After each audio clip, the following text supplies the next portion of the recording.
Naging usap-usapan ngayon sa mundo ng social media ang kumakailang payag ng megastar tungkol sa kanyang mga kayamanan na kanyang kinita sa ilang dekadang pagtatrabaho sa showbiz industry na bagay naman nagbigay ng malaking palaisipan at katanungan sa buong sambayanan, lalong-lalo na ang mga solid Sharonians kung bakit kinokonekta di umano ng megastar ang pangalan ng kanyang panganay na anak na si Casey Concepcion at hindi man lang daw nabanggit ang mga anak nito sa kanyang kasalukuyang asawa na si Senator Kiko Pangilinan.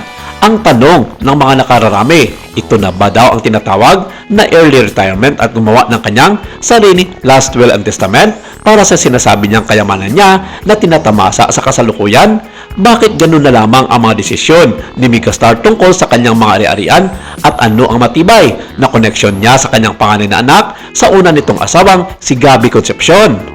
Sa matagal nilang hidwaan noong 2024 na nagkasundo na si Sharon Cuneta at Casey at inilalarawan ang kanilang samahan na mas malaki kaysa kailanman matapos ang pagnavigate sa mga nakalipas na hindi pagkakaunawaan.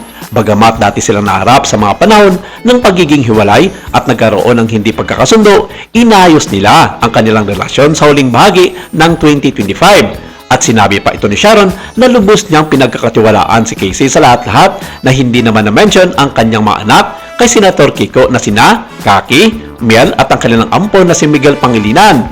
Noong huling bahagi ng 2025, ibinahagi ni Casey na sila ng kanyang ina ay sobrang okay at ang kanilang relasyon ay solid na nalampasan ang mga nakarang hamon at emotional heaviness.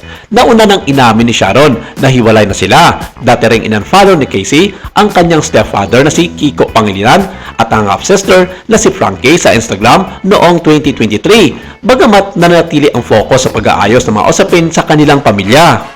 Sa kabila ng mga nakaraang salpukan, binigyan diin ni Sharon na igagalang niya si Casey bilang isang individual at isang magandang bata.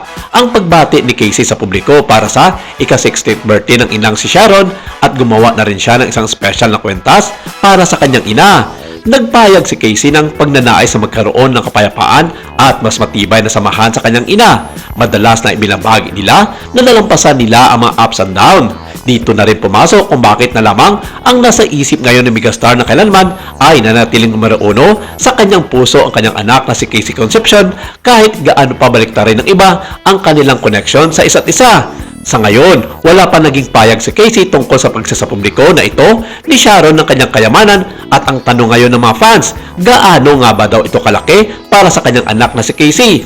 At ano naman ang magiging hatian ng kanyang mga anak kay Senator Kiko Pangilinan na bagay namang may karapatan din na makiparte sa kanyang mga ipapamanang mga kayamanan.